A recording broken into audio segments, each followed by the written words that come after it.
How much do you think we see TJ running? I would put this a little higher than last week or 2 weeks ago, I guess you could say. I think he had 3 or 4 rushing attempts against UCLA. I think it's going to be maybe a little bit more. Nebraska's going to run 55 to 60, maybe 62 plays. I'd look for 40 of those to be rushing plays and 5 to 7 of those go to TJ. I think Nebraska is really locked in with Emmett. They're going to let Nelson for a few plays just to give him a rest. Same thing with Mosey. But I think this is a game where Emmett goes nuts rushing the ball, and they use TJ to kind of take some of the pressure off, I guess, because they're keying in on Emmett, so they'll sneak some zone reads here and there. Well, again, kind of like Penn State wants to do, just kind of back them off, with that ability to move their legs and then limit some of that pass rush. And then at points, you can let him kind of drop back and maybe try to see if he can, hit a deep throw here or there. Because again, a lot of this stuff we're going to want to see how it's going to work against Iowa. A lot of stuff. Penn State is a solid defensive team. They're well coached defensively, so it's going to be interesting to see. And the way their defense works, again, they run kind of the 4-2-5.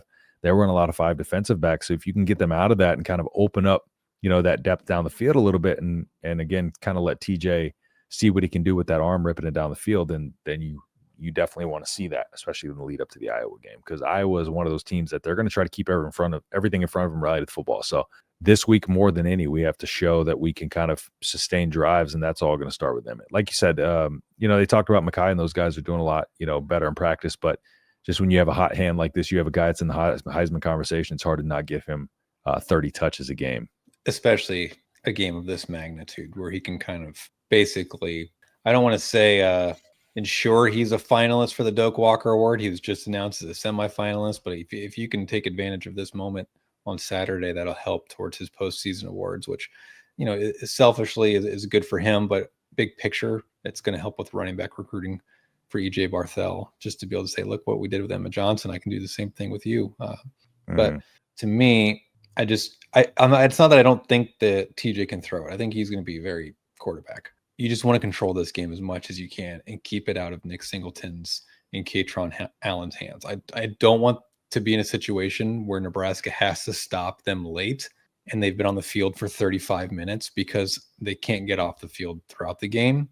I would rather control the clock, keep this to like a 17-14 type game or 21-17, keep it really low scoring, keep them off the field as much as possible, because if you're in a situation late and they're running it, you can't stop the run. It's just going to be very debilitating, I guess, and distressing as a fan to sit there knowing you can't do anything to stop them. Let me ask you a question here, because, we are going to want to sustain those drives. Do you think we make more of a commitment to utilizing tight ends this week? Because, again, they were used a lot in the motions last week. Mm-hmm. I think that can really help open up a lot of the other offense if we kind of target them a little bit more, so that way those motions are more meaningful. Because, again, we didn't see them targeted a lot last week, over the last couple weeks. So if we can target them a little bit more. Again, like a lot of those motions are kind of what opened up that little screen pass out to Emmett, that went for a touchdown, because, again, you motion Carter Nelson across, you have Heiner Carberg running that drag across, and that puts the numbers on that side of the field, and they just didn't have enough to stress it. But Penn State being a little bit better coached, you can't be as reliant on them as UCLA was to make those communication errors, or to not rotate over in time, or get their zone out, pass that zone off in time. So do you think we see a little bit more of a commitment to utilizing the tight ends in this game? I think there should be, because they've been MIA for a couple weeks now. And I think Luke Lindenmeyer is a phenomenal tight end, especially considering the value as a walk-on, and he's your starting tight end. I think he's actually pretty grossly underrated for how physical he is, how good he is after the catch, how good he is catching in general. I remember when we did previews, clutch time too. Yeah, clutch time. I remember when we did previews, we were talking, and my perception of him was an inline blocker, not a great receiving threat, and I was completely wrong. I'm glad to admit that. I would like to see Nebraska use his skill set this week, because it'll open up other parts of the field too, in the passing game and the running game, because right now the last 3-4 weeks of tape is just your tight ends blocking and being a distraction in the passing game. So does maybe Penn State say, okay, they're not using their tight ends a lot, we'll focus more on stopping Dan Key or Hunter, and those opportunities will open up underneath for your check down option. They can actually be your primary option. Yeah, because again, it's one of those things where like UCLA, yeah, you can get away with potentially not using it, but you're at least going to have to target them against Penn State. And, Penn State does have really good linebacker play, so it's going to be a challenge for those guys to get open. But I think without them, I think this offense has a little bit of a tough grind when it comes to moving the ball down the field through the air. This is going to be probably one of our tougher games, I think, on the entire year. I don't care that Penn State's 4-6. I could care less. At the end of the day, that two deep is littered with NFL players. Mm-hmm. And they had a coach who kind of lost his team. It is what it is. I think James Franklin's still a great coach.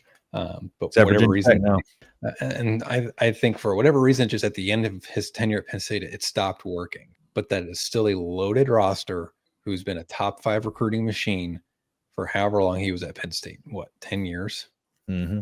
Tons of talent on that roster. I don't care about their record. They're damn good. Well, and I talked about just how deep their defense was because, last year they rotated like 37 guys to defense, and not because of injuries, just because they had that much talent on the defensive side of the ball, So they're a team that's also going to be really hard to wear out defensively because they do have guys up and down that depth chart that are skilled. And so I think it's going to be a lot more this week. Of course, we are going to want to drive down the field and maybe get them tired on those drives, but it's going to be a lot more of what our play calling does to them this week because it's going to have to be consistently finding openings.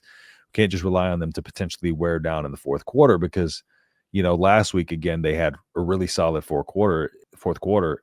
I think our defense doesn't quite have the depth that theirs does. So if we get into that, kind of ball control game where we're both trying to, nickel and dime our way down.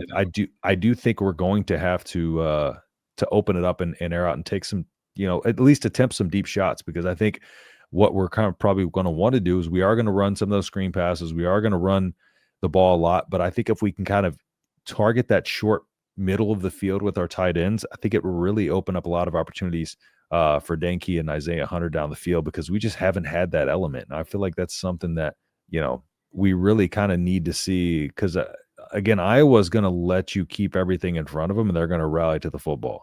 So I think we do need to show that this week that we have the ability to kind of open that up for ourselves with our play calling. They're going to have to let TJ sling it a little bit. And he can. I know. Yeah. And I know I said, 55 to 65 plays or whatever, and 40 of those are rushes. So that leaves you 15 to 20 passing plays. Of those 15, let's say it's on the low end 15 like it was against UCLA. I'd like to see 3 deep shots, whether that is sideline shots, down the seam shots, really could care less. It's just something to show you're not afraid to test that secondary. You're not afraid to stretch the secondary out a little bit there. And ideally, if you hit one of those, then they're more likely to play back a little bit more because they're not afraid of it. And then that middle is open for Luke and Meyer or Heinrich Harburg or whoever is running. Not only that, it opens up your quarterback run game because then you have those defensive backs playing like USC kind of did to us whenever, they kept running the ball, and then our aggressiveness on defense we had to back those guys off. And then you saw later in the game, they were able to kind of get that quarterback run going. Like that's another thing too, that we could set up because we haven't, again, TJ Lateef, not a lot on film for him. So that's something they could also kind of similar to that game plan that USC, I would almost like to see that a little bit where you kind of set up that quarterback run going into that fourth quarter as well. And maybe take some of those shots, second, third quarter. You're running the ball a lot with Emmett, and then all of a sudden you kind of run that play action bootleg and you get TJ Lateef going. And then in the fourth quarter, like you can really at that point control the game because that's an element that Nebraska has that Penn State doesn't have. While Grunkenmeyer is athletic enough to be able to escape and move the pocket and he can run when need be, he's not a really considered a dual threat quarterback. Whereas I think that's what can separate Nebraska in this game is if they kind of set that up in the fourth quarter. And I don't think a lot of people are kind of looking at that, but just look how it worked for USC whenever they set that quarterback run up in the fourth quarter.